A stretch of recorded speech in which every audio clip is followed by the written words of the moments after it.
Não vou sustentar peso morto. Meu filho gritou, me abandonando na porta do asilo com apenas uma mala velha. Ele foi embora convicto de que eu estava falida e indefesa. No dia seguinte, ele voltou. Não para me visitar, mas para me obrigar a assinar a venda da minha casa. Foi quando ele travou na calçada. Eu não estava chorando num canto. Eu estava entrando em uma limusine blindada. Quando ele viu o brasão dourado na porta do carro, ele caiu de joelhos na calçada. Meu nome é Débora. Tenho 64 anos. Tudo começou há 7 anos, quando Marcelo casou com Michele.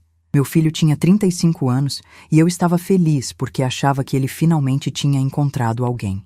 Eu sempre vivi de forma simples. Fui criada assim. Quando meu marido morreu há 10 anos, ele me deixou confortável. Marcelo sabia que eu tinha dinheiro. Achava que eu vivia de uma pensão de 50 mil reais e de alguns aluguéis de kitnetes velhas.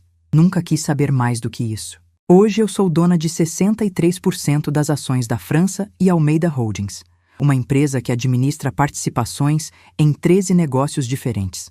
Uma parte de mim sempre desconfiou que se as pessoas soubessem o quanto eu realmente tenho, elas iam me tratar diferente. Iam querer alguma coisa de mim, e eu estava certa. Depois que Michele entrou na vida de Marcelo, tudo mudou. As visitas foram ficando cada vez mais raras. Ele só aparecia quando precisava de dinheiro emprestado.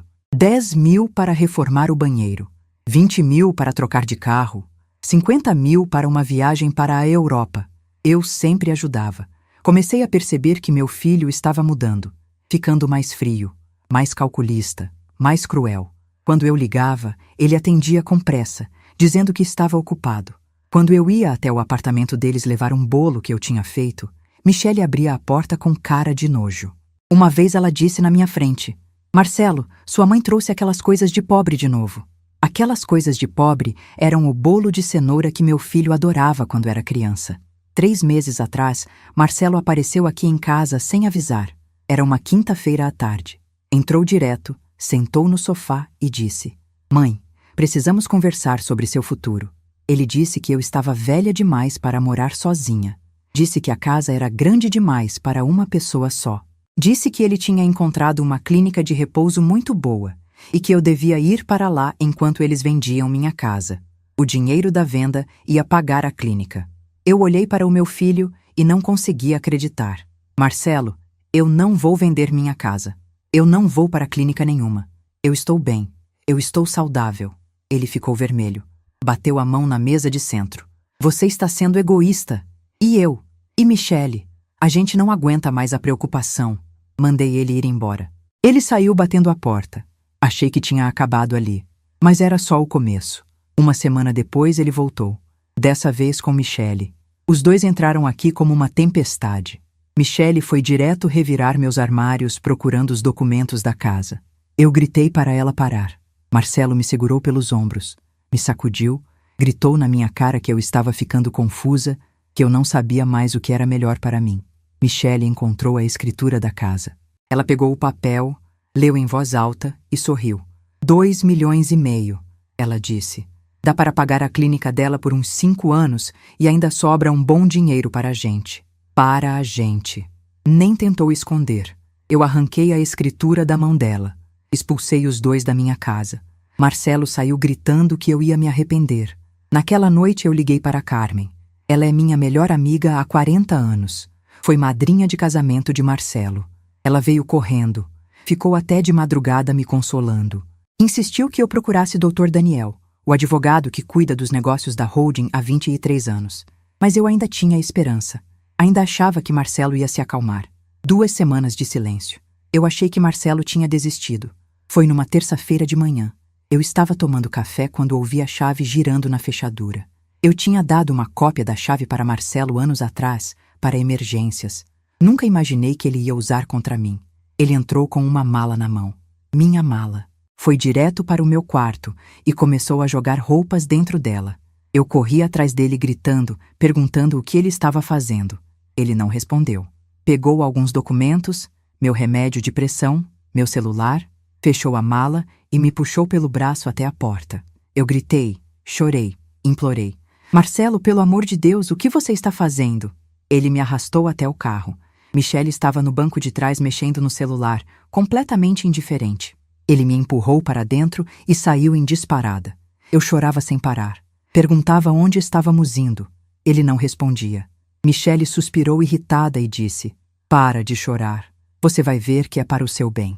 Depois de 40 minutos, Marcelo parou em frente a um prédio velho na Zona Leste. Tinha uma placa: Lar São Vicente, residência para idosos. O lugar era horrível. Pintura descascada, janelas sujas, um cheiro forte que chegava até a calçada. Ele me tirou do carro à força. Eu me debati. Gritei por socorro. Ninguém ajudou. Michele ficou no carro com cara de nojo. Marcelo me levou até a recepção arrastada. A moça olhou para mim com pena, mas não disse nada. Marcelo começou a falar como se eu não estivesse ali. "Minha mãe está com demência. Ela não sabe mais o que fala. Não deem ouvidos se ela tentar sair. Eu sou o responsável legal agora. Aqui estão os documentos." Ele mostrou uns papéis. Estava em choque. Não conseguia processar o que estava acontecendo. A recepcionista pegou os papéis e fez Marcelo assinar umas coisas. Ele pagou 1 mês adiantado em dinheiro. R$ 5.000. Nem olhou para mim.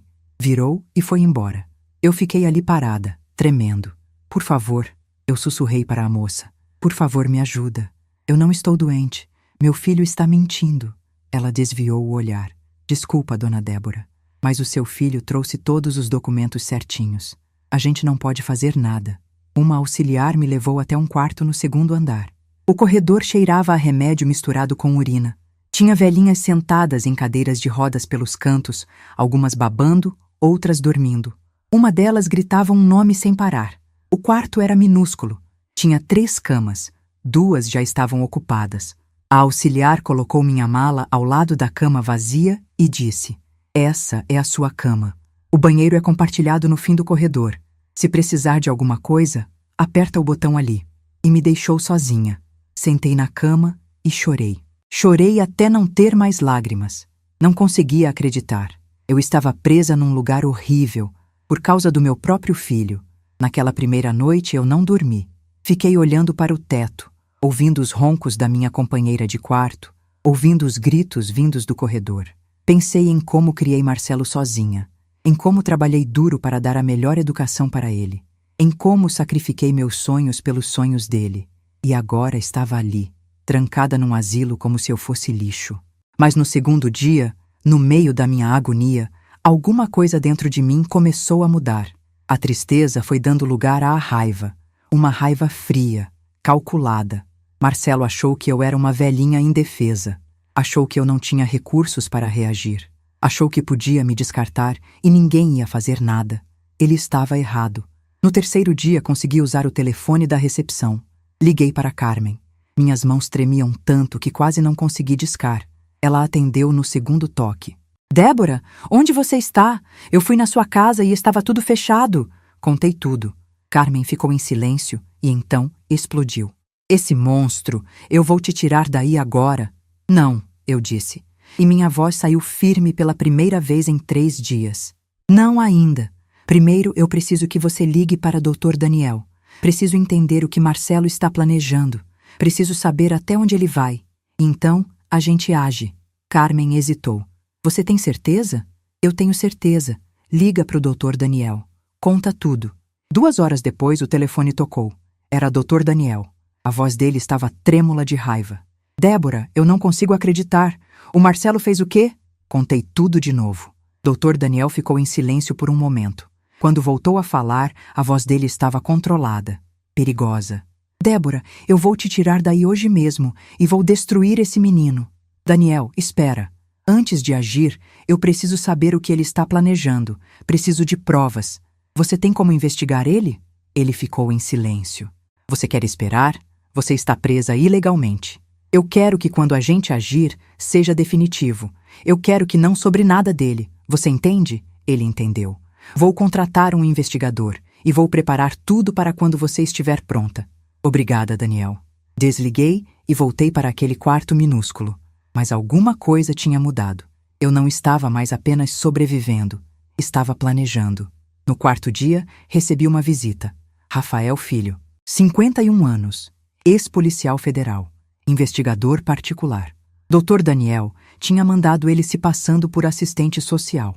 Ele conseguiu entrar no meu quarto. Rafael era sério, com olhos que pareciam enxergar através das pessoas. Sentou ao lado da minha cama e foi direto ao ponto. Dona Débora, Dr. Daniel me contou tudo. Vou descobrir o que seu filho está planejando. Vou segui-lo. Vou instalar escutas se for necessário. E vou encontrar tudo que ele está escondendo. Porque homens que fazem o que ele fez sempre estão escondendo alguma coisa. Quanto tempo você precisa? Me dê uma semana. Uma semana e eu trago tudo que você precisa para destruí-lo. Assenti. Rafael apertou minha mão e saiu. Aquela semana foi a mais longa da minha vida. Mas eu aguentei. Porque agora eu tinha um propósito. Cada humilhação estava me dando munição. Estava me dando o direito de fazer o que eu precisava fazer. E então chegou o dia. O 7º dia. Rafael ligou para Dr. Daniel pedindo reunião urgente. Dr. Daniel veio até o asilo com uma equipe de seguranças e me tirou de lá. A recepcionista tentou protestar. Dr. Daniel jogou papéis em cima do balcão. Não existe responsável legal nenhum. Vocês mantiveram uma pessoa sã presa aqui ilegalmente. Vão responder por isso. A moça ficou branca. Saí daquele lugar com minha mala velha e entrei numa limusine blindada preta que estava esperando. Aquela com o brasão dourado da França e Almeida Holdings na porta. O motorista de terno abriu a porta para mim. Quando o carro começou a andar, olhei pela janela de trás e vi aquele prédio horrível ficando para trás. Acabou, Dr. Daniel disse. Agora começa a nossa parte. Fomos direto para um hotel 5 estrelas. Carmen já estava lá. Quando me viu, ela me abraçou tão forte que quase não consegui respirar. Nunca mais. Eu prometo. Depois do banho mais longo da minha vida, sentei com Dr. Daniel e Rafael para ouvir o que tinham descoberto. Rafael tinha seguido Marcelo durante 7 dias. Fotografou encontros, gravou conversas, investigou movimentações financeiras e descobriu coisas que eu jamais imaginaria. No 2º dia depois de me trancar no asilo, Marcelo se encontrou com um corretor de imóveis numa cafeteria do Itaim. Rafael fotografou os dois analisando a escritura da minha casa. Escutou Marcelo dizendo: "Minha mãe está internada. Eu preciso vender essa casa rápido. Quanto você consegue por ela?" O corretor examinou e disse: "Consigo fácil 2,5 milhões, talvez até 3. Marcelo sorriu. Aquele sorriso que eu conhecia tão bem. Rafael instalou escutas no carro de Marcelo. Gravou conversas dele com Michele, planejando a vida nova. Michele já estava escolhendo móveis, já tinha visitado apartamentos maiores, já estava planejando viagem para Paris. Com o meu dinheiro. Mas Rafael descobriu mais. Muito mais. Marcelo estava desviando dinheiro dos clientes do escritório onde trabalhava. Pequenas quantias que somavam quase 150 mil reais nos últimos 8 meses. E tinha mais. Marcelo tinha dívidas. Muitas dívidas. 400 mil reais com agiotas. Ele tinha perdido tudo em apostas esportivas online. Estava desesperado. Os agiotas estavam cobrando, ameaçando. Foi por isso que ele decidiu me trancar naquele asilo. Ele precisava de dinheiro rápido. E a solução mais fácil era roubar minha casa. Dr. Daniel terminou de explicar. "Débora, eu tenho tudo documentado. Todas as provas. Posso entrar com representação criminal amanhã mesmo." Eu respirei fundo. Ainda não. Tem uma coisa que eu preciso fazer primeiro. Eu preciso olhar nos olhos dele. Preciso que ele saiba quem eu realmente sou. Na manhã seguinte, liguei para Marcelo. Ele atendeu no 3º toque. Sua voz estava tensa. "Mãe, onde você está? O asilo me ligou dizendo que você saiu." "Eu estou em casa, Marcelo. E se você quiser conversar, é só vir aqui. Eu vou aí agora. Você não tem noção do que fez." Desliguei. Olhei para Carmen. "Ele vem vindo. 15 minutos. Carmen segurou minha mão. "Você está pronta?" Olhei para a pasta preta em cima da mesa. A pasta que Dr. Daniel tinha preparado com todas as provas. "Estou pronta." Quando ouvi o carro dele parando, meu coração disparou. A campainha tocou insistentemente. Respirei fundo. Abri. Marcelo entrou como um furacão. Estava vermelho, suando. "Você é louca. Como você teve coragem de sair daquele lugar? Eu sou seu responsável." Eu não disse nada. Só olhei para ele.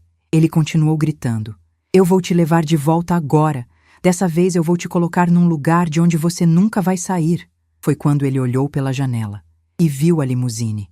Ele travou. Ficou olhando pela janela, boca aberta. Aquela limusine preta enorme, blindada, reluzente, com um motorista de terno ao lado. E na porta, brilhando sob o sol, o brasão dourado da França e Almeida Holdings. Marcelo caminhou até a janela como se estivesse hipnotizado. Colocou a mão no vidro. Toda a cor sumiu do rosto dele. As mãos dele começaram a tremer. Ele virou para mim devagar. A voz dele saiu num sussurro rouco. Que carro é esse? Respirei fundo e olhei nos olhos do meu filho. É o meu carro, Marcelo, da minha empresa, França e Almeida Holdings. Senta. Você vai querer estar sentado para o que vem agora. Mas antes de eu te contar como eu me vinguei dele, me diz uma coisa. Se você estivesse no meu lugar, trancada naquele asilo horrível pelo seu próprio filho, você perdoaria ou iria até as últimas consequências? Comenta aqui embaixo o que você faria. Respirei fundo e olhei nos olhos do meu filho. É o meu carro, Marcelo, da minha empresa, França e Almeida Holdings. Senta. Você vai querer estar sentado para o que vem agora. Ele não se moveu. Ficou ali parado, olhando para mim como se eu fosse uma desconhecida. Michele chegou logo depois, batendo na porta com força, gritando o nome dele. Quando entrou e viu a cena, sua expressão mudou de arrogância para confusão total. O que está acontecendo aqui? Sentem, eu disse. Minha voz estava calma, firme. Os dois, agora. Marcelo obedeceu como se estivesse em transe. Sentou no sofá devagar, sem tirar os olhos de mim. Michele hesitou, mas sentou ao lado dele, os braços cruzados. Fui até a estante e peguei a pasta preta que Dr. Daniel tinha preparado. Coloquei em cima da mesa de centro com um baque seco que ecoou pela sala. Vocês acham que me conhecem? Eu comecei. Acham que sabem tudo sobre mim. A velhinha simples que mora numa casa antiga, que dirige um carro velho, que vive de uma pensãozinha. Vocês não sabem nada. Abri a pasta devagar. Tirei o primeiro documento. O contrato social da França e Almeida Holdings. Coloquei na mesa. Seu pai não era apenas um advogado tributarista, Marcelo. Ele era sócio de uma holding que administra 13 negócios diferentes. Quando ele morreu, ele me deixou 63% das ações. Peguei a lista de participações societárias. Li em voz alta, devagar. Farmácia Santana, 82 lojas. Shopping Araguaia, Shopping Jardim Azul. Distribuidora Almeida, com faturamento anual de 120 milhões de reais. Pausei. E eu sou a maior acionista de tudo isso. Michele pegou o documento com mãos trêmulas. Seus olhos percorriam as palavras sem acreditar. Isso não pode ser verdade. Tirei os extratos bancários. 3 meses de movimentação. Coloquei na mesa um por um. 380 mil reais. Todo mês. Há 10 anos. Essa é a minha distribuição de dividendos mensal. Empurrei os papéis na direção deles. Pode conferir. Banco, agência, conta, tudo está aí. Marcelo pegou os extratos. Suas mãos tremiam tanto que os papéis balançavam. Ele olhou os números. 1 vez, 2 vezes, 3 vezes. A cor do rosto dele passou de branco para cinza. Gotas de suor escorreram pela testa dele. Mãe, a voz dele saiu quebrada. Todo esse tempo eu tive dinheiro, Marcelo. Muito dinheiro. E você nunca quis saber. Nunca perguntou sobre os negócios do seu pai. Minha voz estava controlada. Você achou que eu era uma velha pobre e indefesa. Achou que podia me descartar, me trancar num asilo horrível, roubar minha casa, e ninguém ia fazer nada. Michele soltou os papéis e se levantou. Seu rosto estava vermelho. Marcelo, você me disse que sua mãe não tinha nada. Você me garantiu. Marcelo não respondeu. Estava olhando fixo para os extratos. Ainda tem mais, eu disse. Minha voz estava fria agora. Porque vocês não foram apenas cruéis. Vocês foram burros. Burros o suficiente para deixar rastros. Tirei as fotos da pasta. Uma por uma. A primeira. Marcelo na cafeteria do Itaim, com o corretor de imóveis, analisando a escritura da minha casa.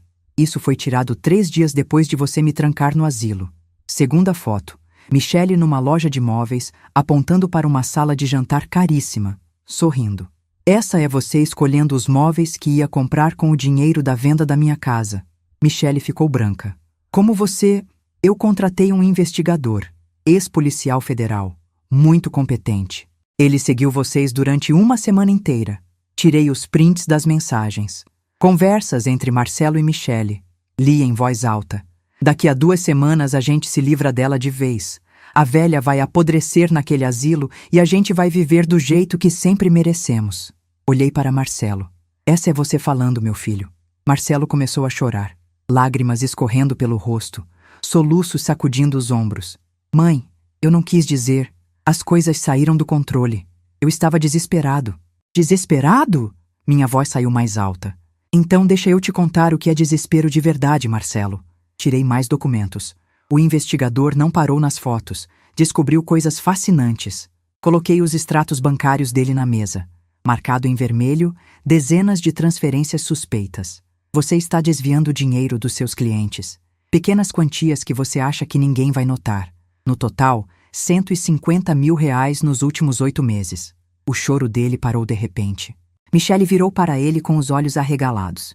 Você está roubando seus clientes? Marcelo, você vai ser preso. Você vai perder sua licença. E tem mais. Você deve R$400 mil para agiotas. Apostas esportivas online. Você viciou em apostas, Marcelo.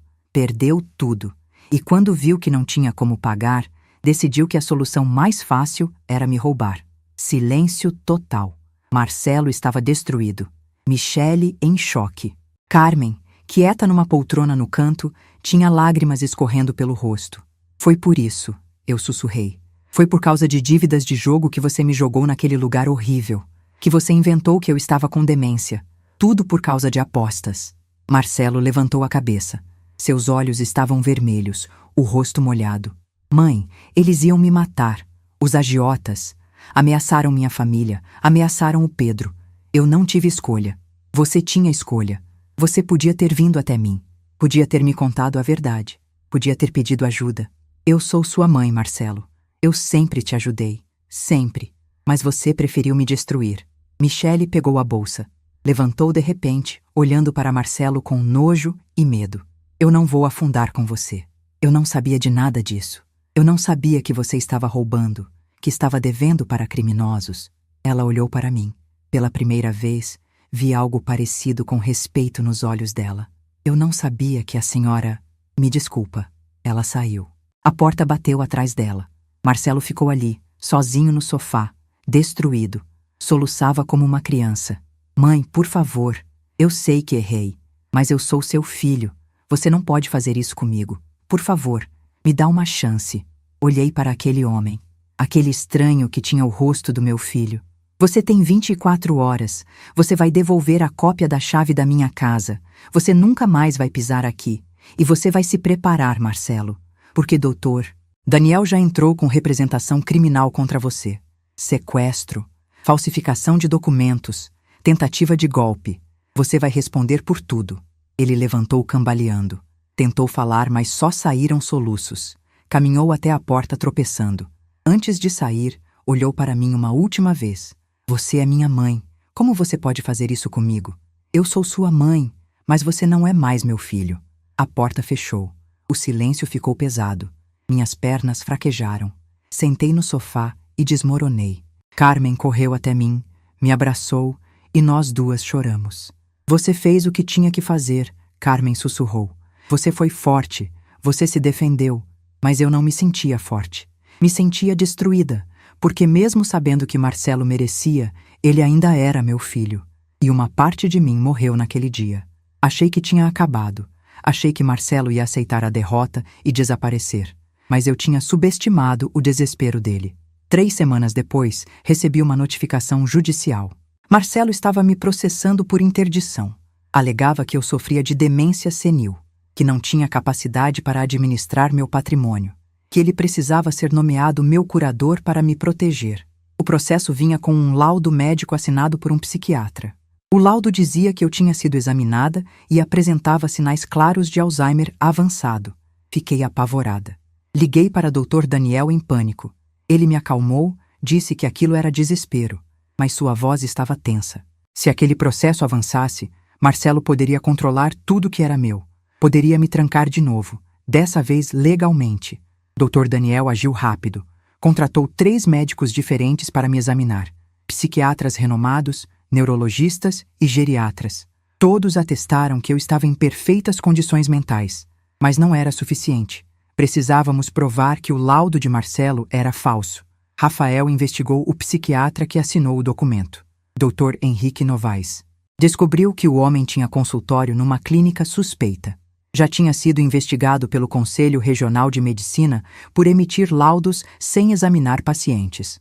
Rafael instalou escutas no consultório com autorização judicial. Não demorou. 4 dias depois, Marcelo ligou para o consultório. Rafael gravou tudo. A voz de Marcelo estava desesperada. Doutor, minha mãe contratou médicos para contestar o laudo. A gente precisa reforçar o documento. A voz do psiquiatra era calma. Senhor Marcelo, como eu expliquei, o laudo é baseado nas informações que você me passou. Eu não examinei sua mãe pessoalmente. Isso é um problema. Mas você disse que não tinha problema. Você aceitou os 50 mil reais. Você assinou. Silêncio. Então, eu vou precisar de mais dinheiro se você quer que eu mantenha esse laudo. Quanto? Mais 50 mil. Você é louco. Eu não tenho. Então eu sugiro que você retire o laudo. Porque se isso chegar no CRM, eu vou dizer que você me pressionou, que você ofereceu propina. Eu não vou perder minha licença por sua causa. A ligação terminou. Rafael tinha tudo gravado. Cada palavra. Cada admissão. Dr. Daniel preparou um novo dossiê. Adicionou as gravações. Os laudos verdadeiros dos 3 médicos. O histórico disciplinar do Dr. Novaes. Tudo o que já tínhamos antes, as provas da internação ilegal, os desvios de dinheiro, as dívidas com agiotas.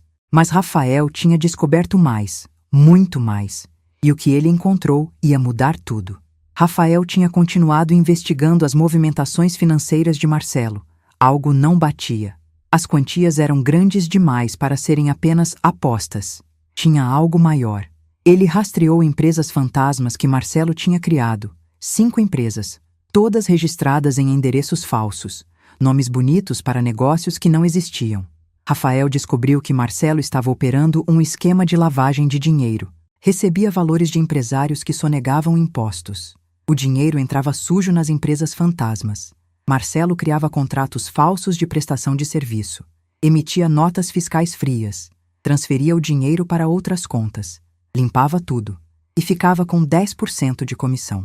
Nos últimos 2 anos, Marcelo tinha movimentado quase 3 milhões de reais dessa forma. Rafael apresentou tudo para Dr. Daniel. Os dois ficaram horas analisando documentos, montando o quebra-cabeça. Quando terminaram, Dr. Daniel me ligou. Sua voz estava sombria. Débora, você precisa sentar para ouvir isso. Ele veio até minha casa e me contou tudo. Cada detalhe, cada transação, cada empresa fantasma, cada milhão lavado. Quando terminou, eu não conseguia respirar direito. A Receita Federal já está investigando algumas dessas empresas, Dr. Daniel explicou. Mas ainda não chegaram no Marcelo. Se a gente entregar isso agora, junto com tudo o mais, o Marcelo não vai pegar alguns anos. Ele vai pegar 1 década ou mais. Olhei para Carmen, que estava ao meu lado segurando minha mão. Ela tinha lágrimas nos olhos. Débora, ele é seu filho. Eu sei o quanto isso dói. Mas ele fez escolhas.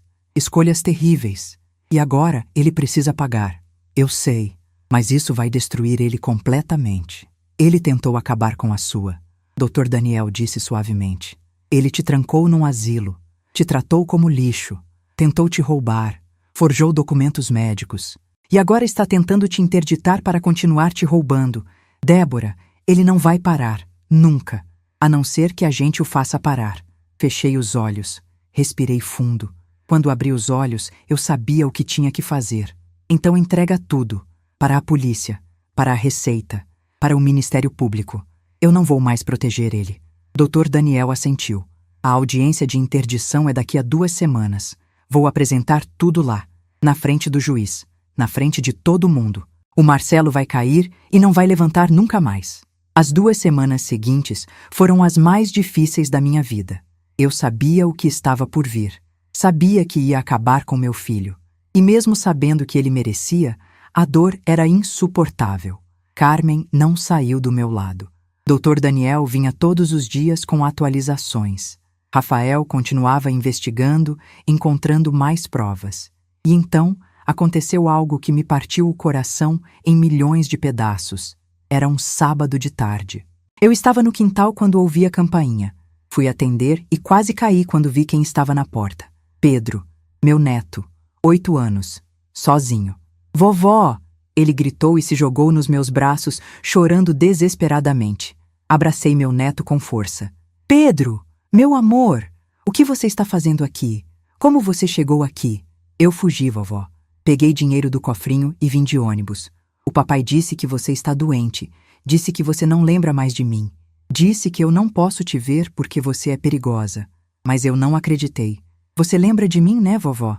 Ajoelhei na frente dele. Segurei o rostinho dele. Olhei nos olhinhos castanhos dele. Eu lembro de você, meu amor.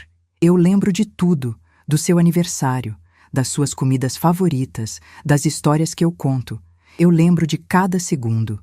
Seu pai está mentindo. Pedro chorou mais forte. Eu sabia que ele estava mentindo. Levei Pedro para dentro. Dei leite com chocolate. Carmen fez sanduíche. Ficamos 3 horas conversando, rindo, Pedro me contando sobre a escola, os amigos. Foram as 3 horas mais preciosas em meses. Mas então Michele chegou. Bateu na porta com força, gritando o nome de Pedro, transtornada. Quando entrou, pegou Pedro pela mão. Você não pode fugir assim. Você quase me matou de susto. Mamãe, eu só queria ver a vovó. O papai disse que ela estava doente, mas é mentira. Michele olhou para mim. E pela primeira vez vi algo diferente nos olhos dela. Não era desprezo. Era medo. E talvez vergonha.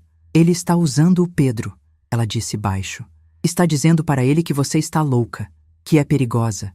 Eu não queria que chegasse tão longe. Então por que você deixou? Porque eu tinha medo dele. Ainda tenho. Ele mudou, Débora. Está desesperado, agressivo.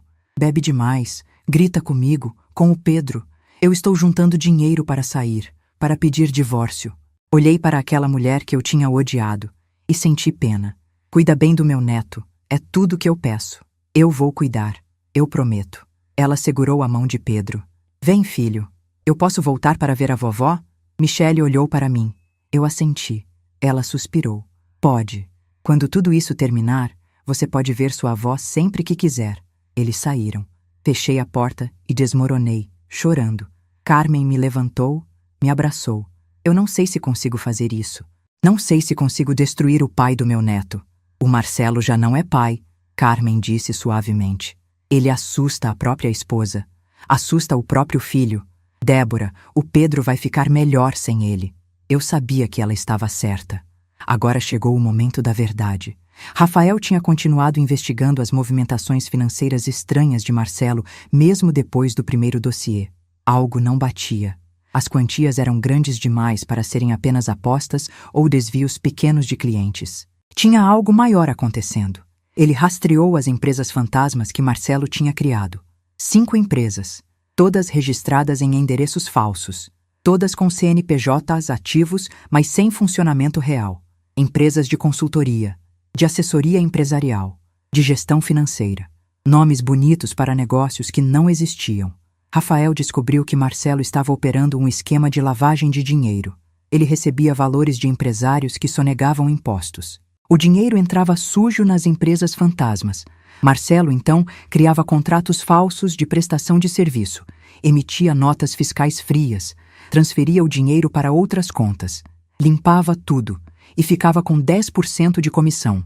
Nos últimos 2 anos, Marcelo tinha movimentado quase 3 milhões de reais dessa forma. 3 milhões. Meu filho estava envolvido em lavagem de dinheiro em larga escala e eu não tinha ideia. Rafael apresentou tudo isso para Dr. Daniel. Os dois ficaram horas analisando documentos, traçando conexões, montando o quebra-cabeça completo. Quando terminaram, Dr. Daniel me ligou. Sua voz estava sombria. Débora, você precisa sentar para ouvir isso. Ele veio até minha casa e me contou tudo. Cada detalhe, cada transação, cada empresa fantasma, cada milhão lavado. Quando terminou, eu não conseguia respirar direito. A Receita Federal já está investigando algumas dessas empresas, Dr. Daniel explicou. Mas eles ainda não chegaram no Marcelo. Se a gente entregar isso para eles agora, junto com tudo o mais que temos, o Marcelo não vai pegar alguns anos. Ele vai pegar 1 década ou mais. Olhei para Carmen, que estava sentada ao meu lado segurando minha mão. Ela tinha lágrimas nos olhos. Débora, ele é seu filho. Eu sei o quanto isso dói. Mas ele fez escolhas. Escolhas terríveis. E agora ele precisa pagar por elas. Eu sei. Eu sussurrei. Eu sei que ele precisa pagar, mas isso vai destruir ele completamente. Vai acabar com a vida dele. Ele tentou acabar com a sua, Dr. Daniel disse suavemente. Ele te trancou num asilo, te tratou como lixo, tentou te roubar, forjou documentos médicos e agora está tentando te interditar para poder continuar te roubando. Débora, ele não vai parar. Nunca, a não ser que a gente o faça parar. Fechei os olhos. Respirei fundo. Quando abri os olhos de novo, eu sabia o que tinha que fazer. Então entrega tudo. Para a polícia, para a Receita, para o Ministério Público, para quem precisar receber. Eu não vou mais proteger ele. Dr. Daniel assentiu. A audiência de interdição é daqui a 2 semanas. Vou apresentar tudo lá, na frente do juiz, na frente de todo mundo. O Marcelo vai cair e não vai levantar nunca mais. As 2 semanas seguintes foram as mais difíceis da minha vida. Eu sabia o que estava por vir. Sabia que ia acabar com meu filho. E mesmo sabendo que ele merecia, mesmo sabendo que ele tinha feito coisas horríveis, a dor era insuportável. Carmen não saiu do meu lado. Dr. Daniel vinha todos os dias trazer atualizações. Rafael continuava investigando, encontrando mais provas, construindo um caso cada vez mais forte. E então aconteceu algo que me partiu o coração em milhões de pedaços. Era um sábado de tarde. Eu estava no quintal regando as plantas quando ouvi a campainha. Fui atender e quase caí quando vi quem estava na porta.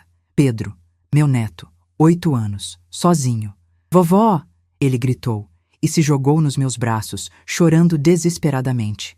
Abracei meu neto com tanta força que achei que ia sufocar ele. Pedro, meu amor, o que você está fazendo aqui? Como você chegou aqui? Eu fugi, vovó. Peguei dinheiro do cofrinho e vim de ônibus. O papai disse que você está doente. Disse que você não lembra mais de mim. Disse que eu não posso te ver nunca mais porque você é perigosa. Mas eu não acreditei. Você lembra de mim, né, vovó? Você não esqueceu de mim? Ajoelhei na frente dele. Segurei o rostinho dele com as 2 mãos. Olhei nos olhinhos castanhos dele, que eram iguaizinhos aos do avô que ele nunca conheceu. Eu lembro de você, meu amor. Eu lembro de tudo. Do seu aniversário, das suas comidas favoritas, das histórias que eu conto para você dormir. Eu lembro de cada segundo que a gente passou junto. Seu pai está mentindo. Ele está mentindo sobre muitas coisas. Pedro chorou mais forte. Eu sabia que ele estava mentindo. O papai só mente agora, vovó. Ele mente para todo mundo, para a mamãe, para mim, para todo mundo. E ele grita muito. Ele quebrou coisas. A mamãe fica com medo dele. Levei Pedro para dentro. Dei leite com chocolate para ele. Carmen fez sanduíche. Ficamos às 3 horas conversando, rindo, Pedro me contando sobre a escola, sobre os amigos, sobre os desenhos que ele gosta. Foram as 3 horas mais preciosas que tive em meses. Mas então Michele chegou. Ela bateu na porta com força, gritando o nome de Pedro, transtornada. Quando abri, ela entrou como um furacão, pegou Pedro pela mão. Você não pode fugir assim. Você quase me matou de susto. Eu achei que tinha acontecido algo horrível com você. Mamãe, eu só queria ver a vovó. O papai disse que ela estava doente, mas é mentira. A vovó está bem. O papai que está mentindo. Michele olhou para mim. E pela primeira vez desde que eu conheci aquela mulher, vi algo diferente nos olhos dela. Não era desprezo, não era arrogância, era medo e talvez um pouco de vergonha. Ele está usando o Pedro, ela disse baixo, como se não quisesse que o menino ouvisse. Está dizendo para ele que você está louca, que é perigosa, que não reconhece ninguém. Eu não queria que chegasse tão longe assim. Então, por que você deixou? Eu perguntei. Minha voz estava cansada, sem raiva, só cansada, porque eu tinha medo dele. Ainda tenho. Ele mudou, Débora. Nos últimos meses ele mudou completamente. Está desesperado, agressivo, bebe demais, grita comigo, com o Pedro. Eu estou juntando dinheiro para sair, para pedir divórcio, mas ainda não tenho o suficiente para um advogado bom. Olhei para aquela mulher que eu tinha odiado por tanto tempo e senti pena dela. Cuida bem do meu neto. É tudo que eu peço. Eu vou cuidar. Eu prometo. Ela segurou a mão de Pedro. Vem, filho. A gente precisa ir. Eu posso voltar para ver a vovó? Pedro perguntou com aqueles olhos enormes cheios de esperança. Michele olhou para mim. Eu assenti. Ela suspirou. Pode. Quando tudo isso terminar, você pode ver sua avó sempre que quiser. Eles saíram. Fechei a porta e desmoronei no chão, chorando. Carmen me levantou, me levou até o sofá, me abraçou, enquanto eu soluçava. Eu não sei se consigo fazer isso. Eu chorei. Eu não sei se consigo destruir o pai do meu neto, deixar o Pedro sem pai. O Marcelo já não é pai, Carmen disse suavemente. Ele assusta a própria esposa, assusta o próprio filho, mente para eles, usa eles. Débora, o Pedro vai ficar melhor sem ele. E você sabe disso. Eu sabia. No fundo do meu coração, eu sabia que ela estava certa. Chegou o dia da audiência. Acordei às 5 da manhã, incapaz de dormir. Vesti meu melhor conjunto. Carmen penteou meu cabelo. Dr. Daniel chegou às 8 com uma equipe de 3 advogados. No carro a caminho do fórum, Dr. Daniel repassou tudo comigo. Débora, você vai subir ao estande para depor. Vai responder perguntas. O advogado do Marcelo vai tentar te confundir, te fazer parecer instável. Mas você só precisa ser você mesma, responder com calma, mostrar que está perfeitamente lúcida. E se eu travar? E se eu não conseguir falar? Você vai conseguir. Eu conheço você há 23 anos, Débora. Você é a mulher mais forte que eu conheço. Você vai conseguir. Chegamos ao fórum às 9h30. A audiência estava marcada para as 10. Quando entramos na sala, Marcelo já estava lá com o advogado dele. Um homem alto, de terno caro, cara de poucos amigos. Marcelo olhou para mim. Nossos olhos se encontraram por um segundo. Vi desespero ali. E ódio. E algo mais que não consegui identificar. Laura estava lá também. A primeira esposa de Marcelo. Ela tinha vindo como testemunha. Quando me viu, ela veio até mim e me abraçou.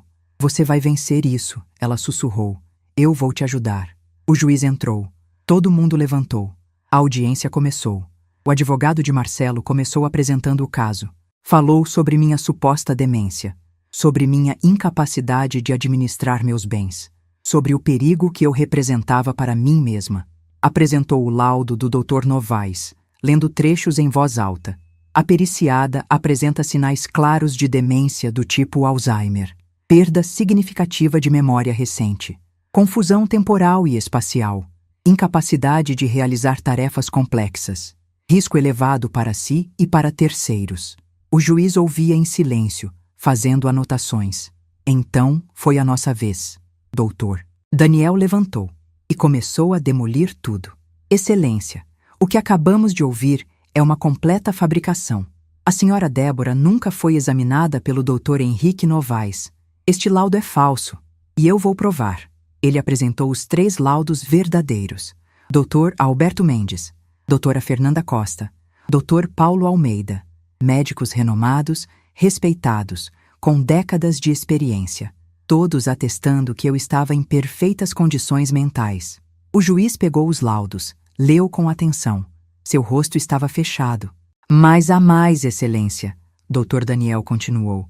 Nós temos provas de que o requerente ofereceu propina ao Dr. Novaes para que ele assinasse um laudo falso sem examinar a paciente. Ele acionou o som. A gravação da conversa entre Marcelo e o psiquiatra começou a tocar na sala silenciosa.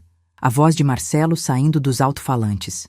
Você aceitou os 50 mil reais. Você assinou o documento.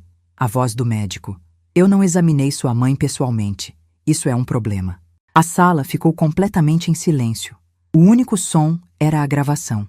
Quando terminou, o juiz estava vermelho de raiva. Senhor Marcelo, o juiz disse, sua voz gelada. O senhor subornou um médico para assinar um laudo falso? O advogado de Marcelo levantou rápido. Excelência, essa gravação foi obtida ilegalmente. Não pode ser. Foi obtida com autorização judicial. Dr. Daniel interrompeu, apresentando o documento. Tudo foi feito dentro da lei. O juiz olhou para Marcelo com uma expressão que fez meu estômago revirar.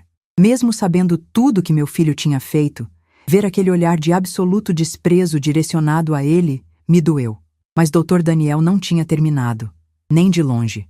Excelência, há mais coisas que o tribunal precisa saber sobre o requerente.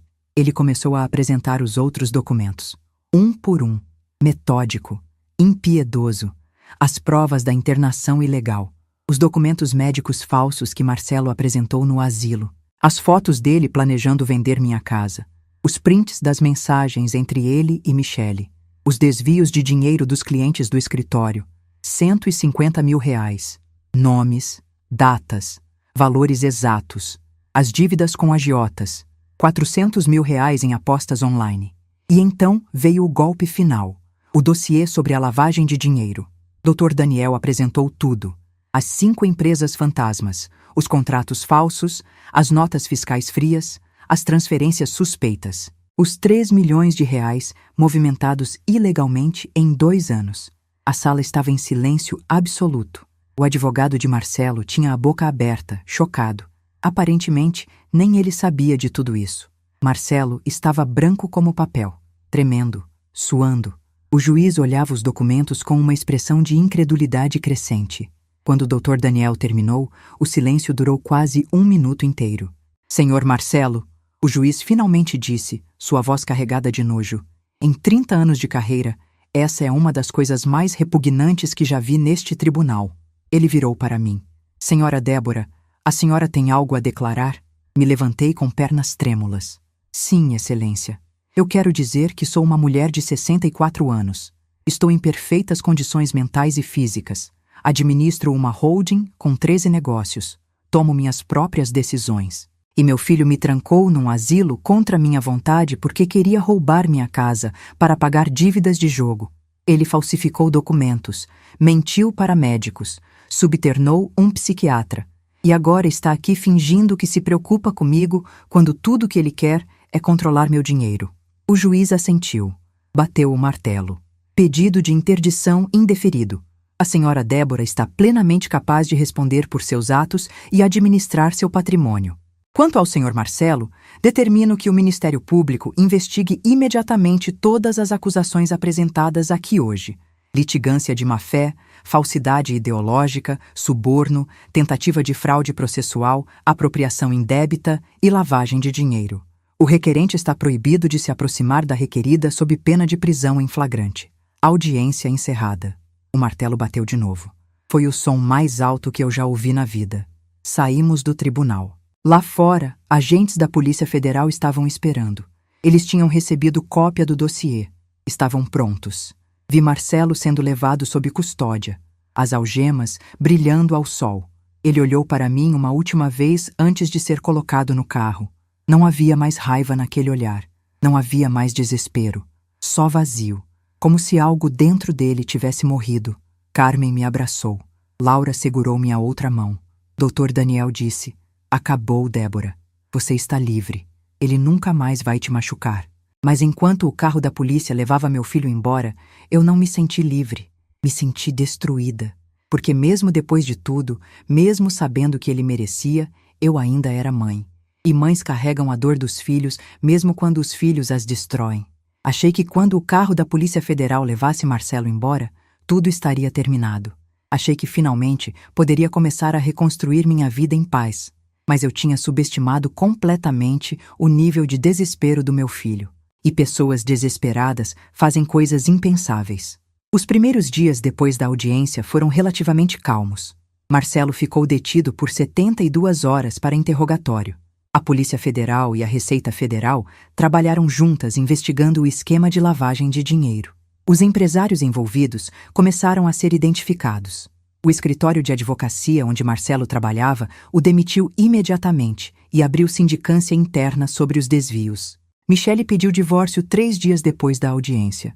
Entrou com medida protetiva, conseguindo que Marcelo ficasse proibido de se aproximar dela e de Pedro até o processo criminal terminar. Ela me ligou para avisar. Sua voz estava cansada, quebrada. Débora, eu sei que você tem todos os motivos para me odiar. E você tem razão. Eu fui conivente com tudo. Mas eu quero que você saiba que estou saindo. Estou levando o Pedro para longe dele. E você pode ver seu neto sempre que quiser. Obrigada, Michele. Cuida bem do meu menino. Vou cuidar. Eu prometo. Dr. Daniel me atualizava todos os dias sobre as investigações. Marcelo tinha sido liberado, mas estava usando tornozeleira eletrônica. Tinha que se apresentar na delegacia 2 vezes por semana. Estava proibido de viajar. A OAB abriu processo disciplinar e o suspendeu por tempo indeterminado da advocacia. Ele não podia mais trabalhar. Não tinha mais renda. Ele está acabado, Dr. Daniel disse. Não tem mais como ele se recuperar disso. A condenação é questão de tempo. Comecei a sair mais de casa, a viver um pouco. Carmen me convenceu a fazer uma viagem curta para o litoral. Passamos um fim de semana numa pousada bonita em Ubatuba. Caminhamos na praia, jantamos frutos do mar. Tentei não pensar em Marcelo. Tentei não pensar no que eu tinha feito com meu próprio filho, mas ele não deixava eu esquecer. 2 semanas depois da audiência, numa quarta-feira à noite, meu telefone tocou. Era um número desconhecido. Quase não atendi, mas algo me fez atender. Mãe, a voz de Marcelo estava diferente, rouca, desesperada. Mãe, você precisa me ouvir. Minha mão apertou o telefone. Marcelo, você está proibido de entrar em contato comigo. Se você ligar de novo, eu vou... Eles vão me matar, mãe. Os agiotas. Eles disseram que se eu não pagar até sexta-feira, eles vão me matar. E não vão matar só eu. Vão atrás de Michele, do Pedro. Eles sabem onde eles moram. Eles mandaram fotos do Pedro saindo da escola. Meu sangue gelou. O quê? Marcelo, você está mentindo. Você está inventando isso para... Eu não estou mentindo. Eu juro por Deus que não estou mentindo. Eles mandaram mensagem hoje de manhã, fotos do Pedro no portão da escola, com a legenda Menino Bonito. Mãe, eu preciso de 400 mil reais até sexta. Senão eu perco tudo. Eu perco meu filho. Minha cabeça girava. Marcelo, eu não vou te dar dinheiro. Você já tentou me destruir uma vez. Você acha que eu vou cair de novo? Mãe, eles vão matar meu filho. Ele estava gritando agora, chorando. Você pode me odiar. Você tem todo o direito de me odiar. Mas o Pedro não tem culpa de nada. Por favor, eu imploro. Salva meu filho. Desliguei tremendo. Liguei imediatamente para Michele. Michele, o Marcelo me ligou dizendo que agiotas estão ameaçando o Pedro. Você recebeu alguma ameaça? Silêncio do outro lado. Então, recebi, esta manhã, fotos do Pedro saindo da escola. Com mensagens horríveis. Débora, eu estou apavorada. Já fui na polícia, mas eles disseram que não podem fazer nada sem provas concretas. Eu tirei o Pedro da escola. Estamos escondidas na casa da minha mãe. Meu mundo desmoronou. Não era mentira. Era real. Liguei para Dr. Daniel em pânico. Ele veio até minha casa imediatamente. Trouxe Rafael junto. Rafael, você consegue descobrir quem são esses agiotas? Eu perguntei. Posso tentar. Mas, Débora, esses caras não brincam. Se eles estão ameaçando a criança, eles são perigosos de verdade. Eu não me importo com o Marcelo, eu disse, minha voz firme, apesar do medo. Mas meu neto não vai pagar pelos erros do pai. Você encontra esses homens, e eu pago a dívida. Mas quero garantias de que eles nunca mais vão ameaçar minha família. Rafael assentiu. Vou precisar de 48 horas. Você tem 24. Rafael trabalhou a noite toda. Rastreou as mensagens enviadas para Michele. Conseguiu identificar o número. Descobriu que era de um homem chamado Gilberto Ramos, conhecido nas ruas como Gil da Moto, agiota que operava na Zona Norte. Tinha antecedentes por extorsão e ameaça. Perigoso. Rafael conseguiu marcar um encontro. Disse que representava uma cliente que queria quitar a dívida de Marcelo. Gil aceitou encontrar numa lanchonete na Brasilândia. Dr. Daniel não queria que eu fosse. Débora, deixa eu resolver isso. Você não precisa se expor assim. Eu vou, eu disse. Eu preciso olhar nos olhos desse homem. Preciso ter certeza de que ele vai deixar meu neto em paz. Fomos eu, Dr. Daniel e Rafael. Levamos 2 seguranças da holding também. Chegamos na lanchonete às 3 da tarde de uma quinta-feira. O lugar estava quase vazio. Gil estava sentado numa mesa no fundo. Um homem grande, tatuado, com cara de poucos amigos. Tinha 2 capangas com ele. Sentei na frente dele. Coloquei uma pasta em cima da mesa. Você está ameaçando meu neto. Uma criança de 8 anos. Isso para. Gil sorriu. Um sorriso sem humor. A senhora é a mãe do Marcelo? Ele falou de você. Disse que você era rica, que tinha grana para pagar a dívida dele, mas não queria. A dívida é dele, não minha. Mas meu neto não tem nada a ver com isso. O problema, senhora, Gil se inclinou para a frente, é que seu filho me deve 400 mil reais há 4 meses. Com juros, já são 520 mil. E ele não tem como pagar. Está desempregado, processado, acabado. Então, eu vou cobrar de onde eu puder. Abri a pasta. Tirei um envelope grosso. 50 mil reais em dinheiro. Coloquei na mesa. Aqui está o pagamento. 520 mil, mas tem condições.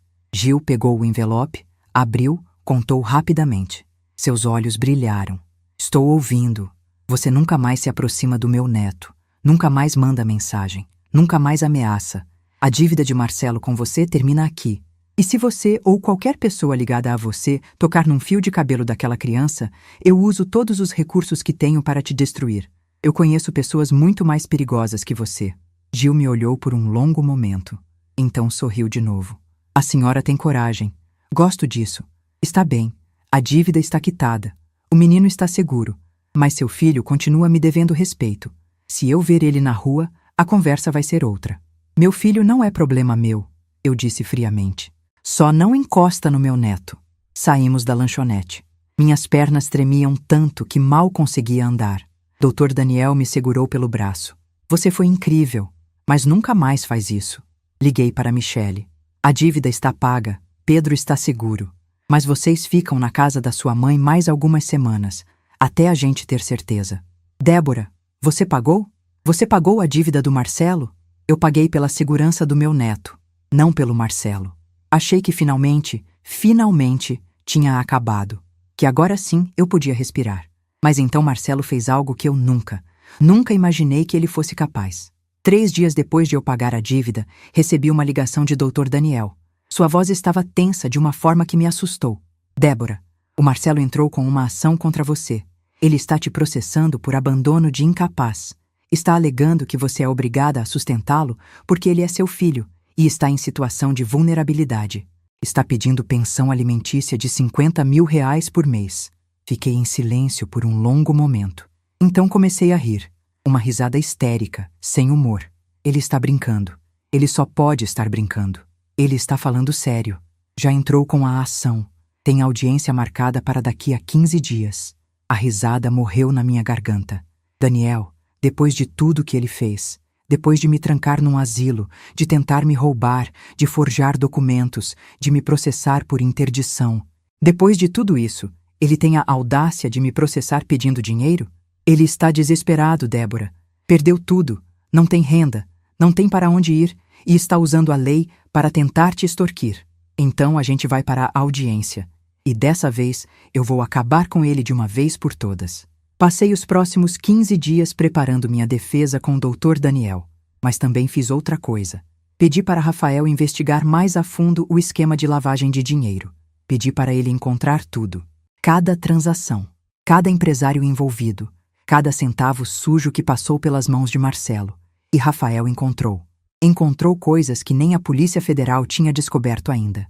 Encontrou a opção nuclear que eu estava guardando para o momento certo. Marcelo não estava apenas lavando dinheiro para empresários que sonegavam impostos.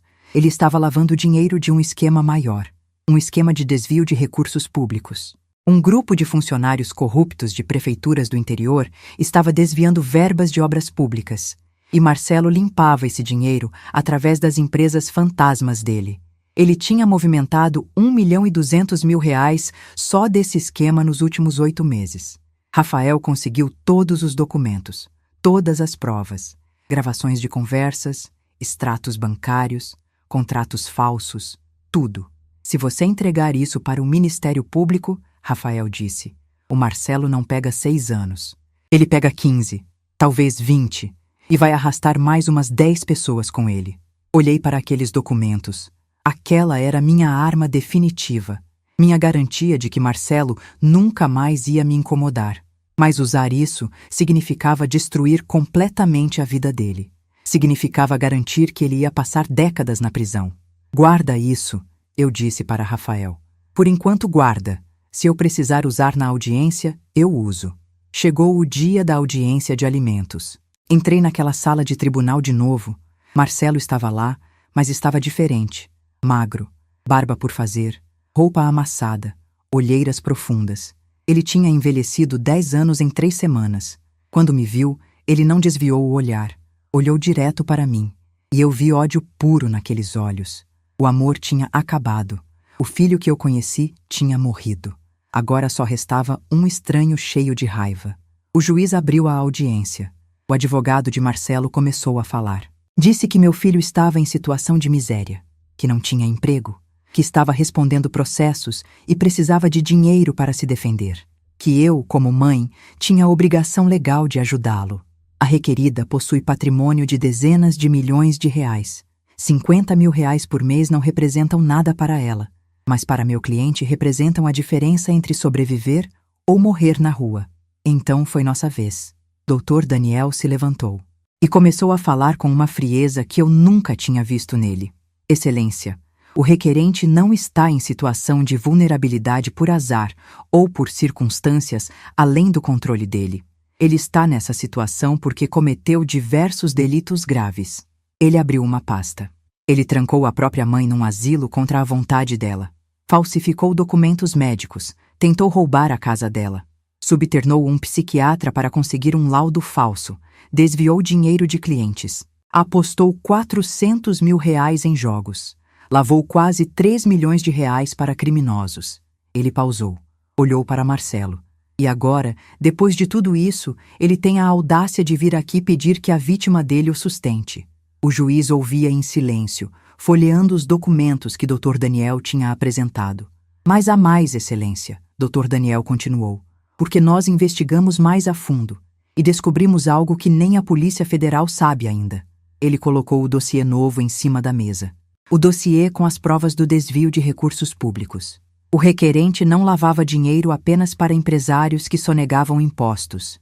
Ele lavava dinheiro desviado de obras públicas. Dinheiro que deveria ir para construir escolas, hospitais, creches. Dinheiro roubado do povo. R$ 1.200.000 nos últimos 8 meses. O silêncio na sala era ensurdecedor. O advogado de Marcelo ficou branco. Marcelo começou a tremer. E nós temos todas as provas, todas as transações, todas as conversas gravadas, todos os envolvidos identificados. Dr. Daniel virou para o juiz. Se Vossa Excelência achar que a senhora Débora tem alguma obrigação de sustentar esse homem depois de tudo que ele fez, nós vamos respeitar a decisão. Mas pedimos que esse novo dossiê seja imediatamente encaminhado ao Ministério Público para as devidas providências. O juiz pegou o dossiê, folheou devagar. Seu rosto foi ficando cada vez mais vermelho. Quando terminou, ele olhou para Marcelo com um desprezo absoluto. Senhor Marcelo, o senhor roubou dinheiro público, dinheiro que deveria ir para crianças, para doentes, para os mais necessitados, e agora vem aqui pedir pensão da mãe que o senhor tentou destruir? Ele bateu o martelo com força. Pedido negado. A senhora Débora não tem qualquer obrigação de sustentar o requerente. E determino que este dossiê seja imediatamente encaminhado ao Ministério Público Federal para investigação. Ele se virou para mim. Senhora Débora, a senhora está livre de qualquer obrigação em relação a esse homem. E eu, pessoalmente, peço desculpas pelo que a senhora passou. Saí daquela sala e não olhei para trás, mas ouvi. Ouvi Marcelo gritando meu nome, gritando que eu era monstro, que eu tinha destruído ele, que eu ia pagar por isso. Lá fora, agentes do Ministério Público já estavam esperando. Eles pegaram o dossiê, levaram Marcelo de novo. Dessa vez não ia ter liberdade provisória. Dessa vez ele ia ficar preso até o julgamento. Carmen me abraçou. Acabou de verdade agora. Acabou, Débora. E tinha acabado. Finalmente tinha acabado. Marcelo ficou preso preventivamente. A investigação do Ministério Público Federal foi rápida e devastadora. Em 3 semanas, eles tinham identificado todos os envolvidos no esquema de desvio de recursos públicos. 8 funcionários públicos, 3 empresários, todos foram presos. E todos apontaram Marcelo como o operador financeiro central do esquema. As acusações contra ele se multiplicaram. Lavagem de dinheiro, peculato, formação de quadrilha, corrupção ativa, falsidade ideológica, apropriação indébita. A lista parecia não ter fim. Dr. Daniel me mantinha informada de tudo.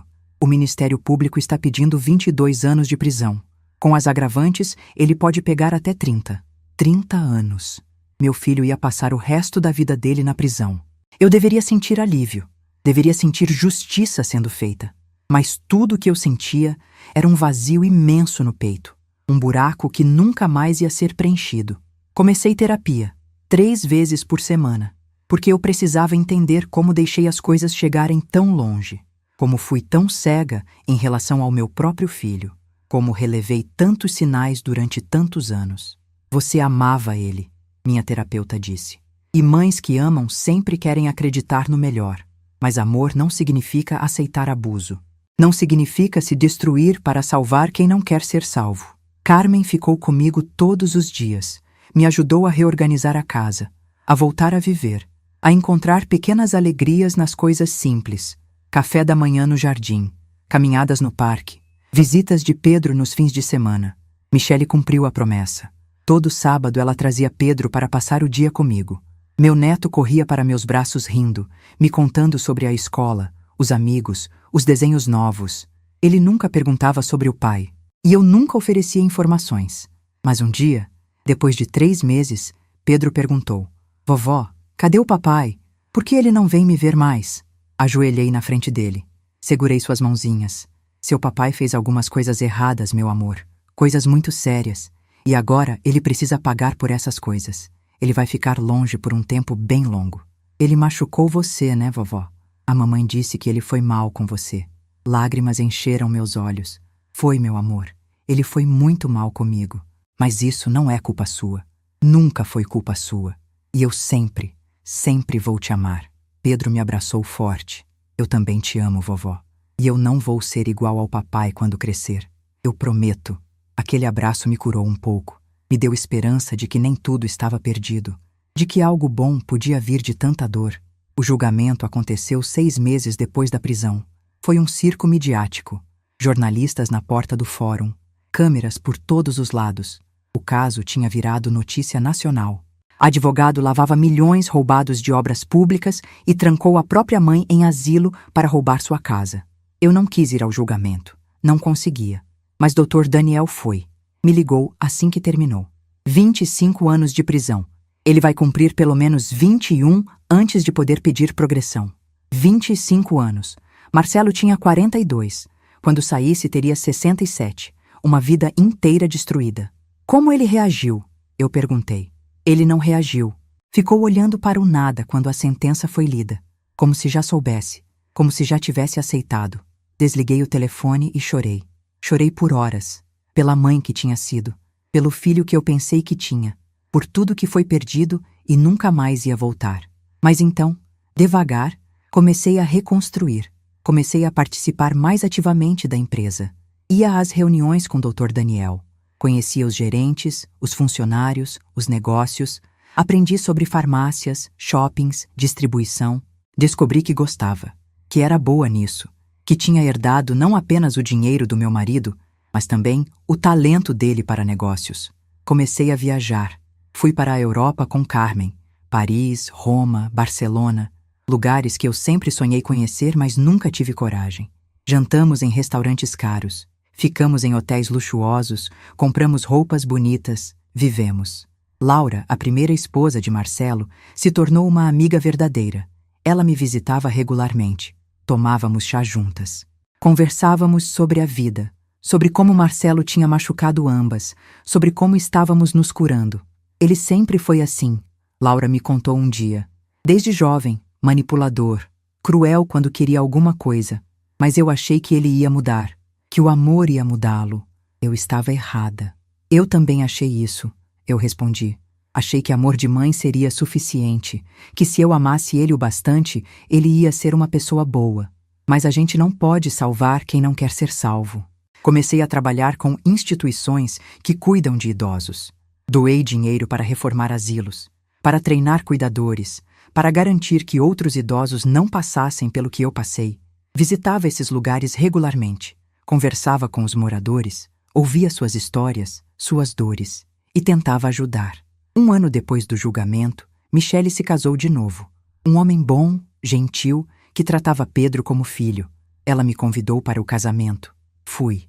Vi meu neto feliz, sorrindo, brincando com outras crianças. E soube que ele ia ficar bem. Michele me procurou durante a festa. Débora, eu nunca vou conseguir te agradecer o suficiente. Por pagar aquela dívida.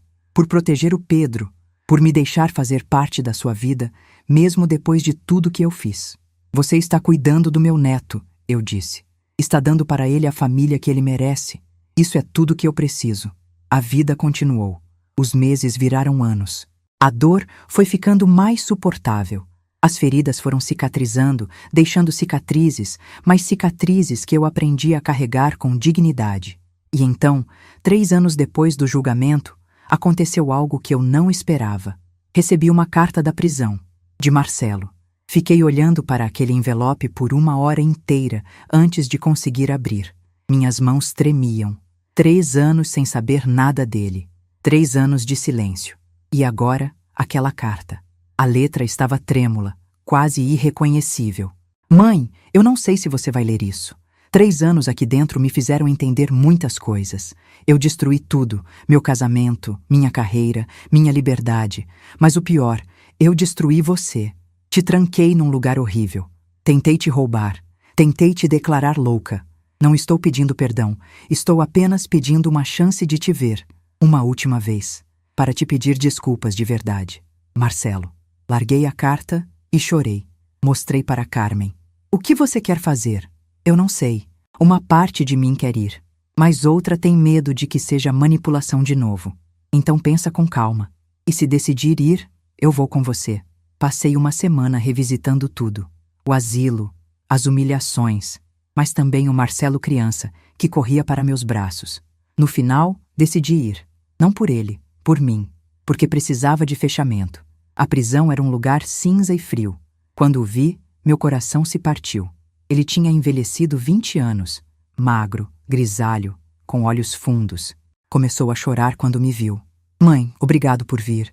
Eu não achei que viria. Vim porque preciso de fechamento. Não vim para te perdoar. Eu sei. Esses 3 anos foram um inferno, mas foram necessários. Pela primeira vez tive que olhar para o que fiz, para quem me tornei. Por que, Marcelo? Por que fez aquilo comigo? Por ganância? Pelo vício em apostas? Mas principalmente porque te transformei num objeto. Desliguei a parte humana que te via como minha mãe. E agora?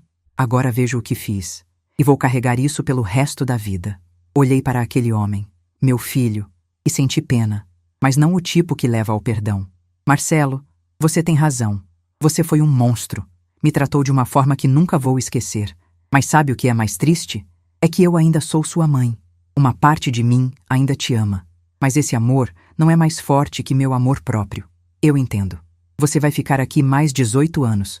Quando sair, vai ter 60 anos. Sua vida acabou. Seu filho tem um novo pai agora. Um homem bom. Ele soluçou. Eu perdi tudo. Você não perdeu. Você jogou fora. Escolheu apostas ao invés de família. Escolheu me destruir ao invés de pedir ajuda. Foram suas escolhas. Me levantei.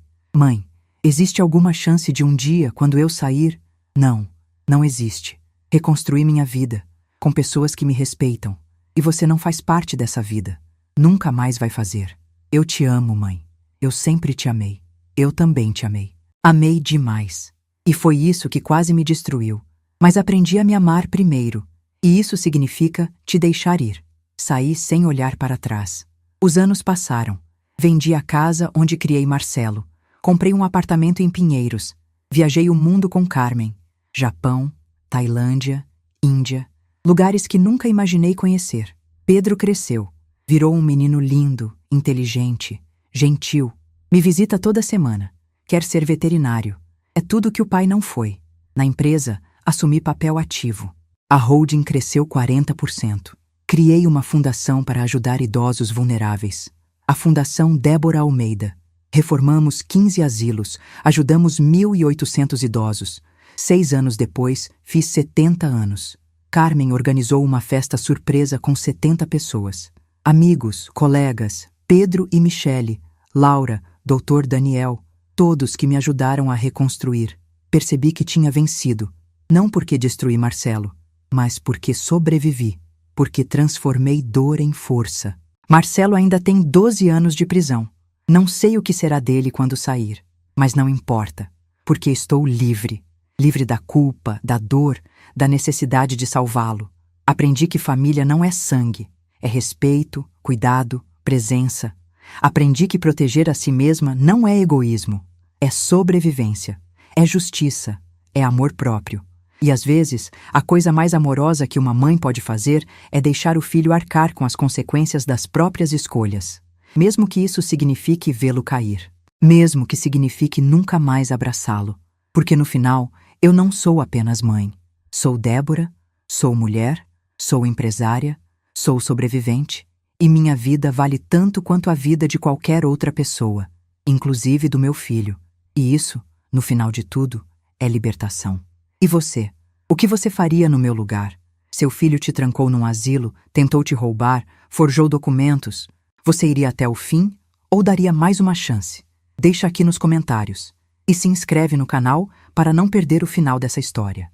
Aperta o sininho e já clica na próxima história que está passando na tela agora. Você não vai acreditar no que acontece.